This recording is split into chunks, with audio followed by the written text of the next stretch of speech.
Around the world and here at home, billions marked the end of 2023 and the start of a new year with celebrations and creative fireworks displays.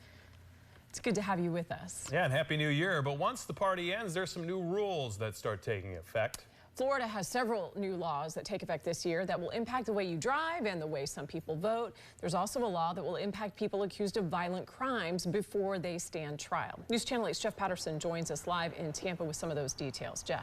Good evening, Jen and Josh, and Happy New Year. Yes, these new laws in Florida will impact the way that people vote.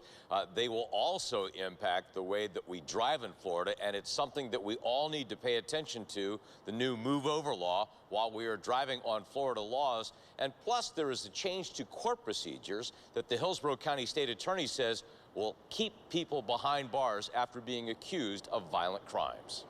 If you drive in Florida, this is a law you need to pay attention to. Starting in 2002, the state's Move Over law protected law enforcement and first responders by requiring you to move over one lane or slow down 20 miles an hour under the posted speed limit when emergency lights were flashing to keep people safer.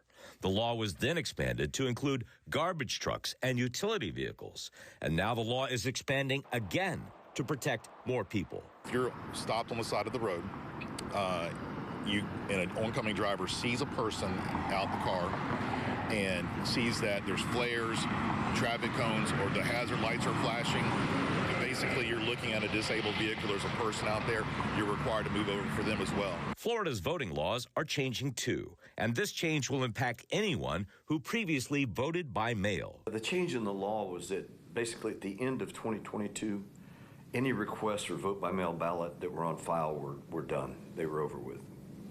Everything expired after the November 2022 election.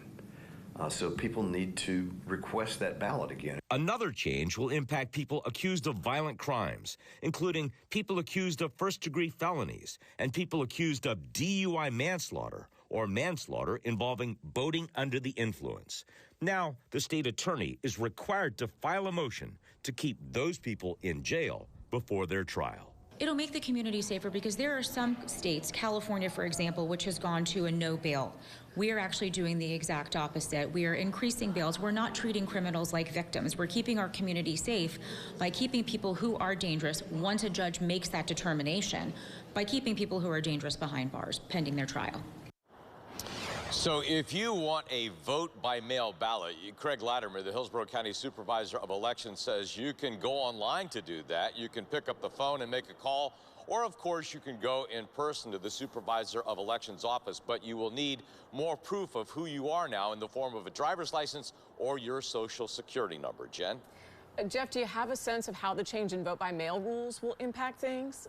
Yes, it already is. As a matter of fact, Craig Latimer tells us that the vote-by-mail numbers were about 335,000 during the height of the pandemic in 2020. That number dipped to around 200,000 during 2022. But now the number of vote-by-mail ballot requests is down to 135,000. So the numbers are very significant.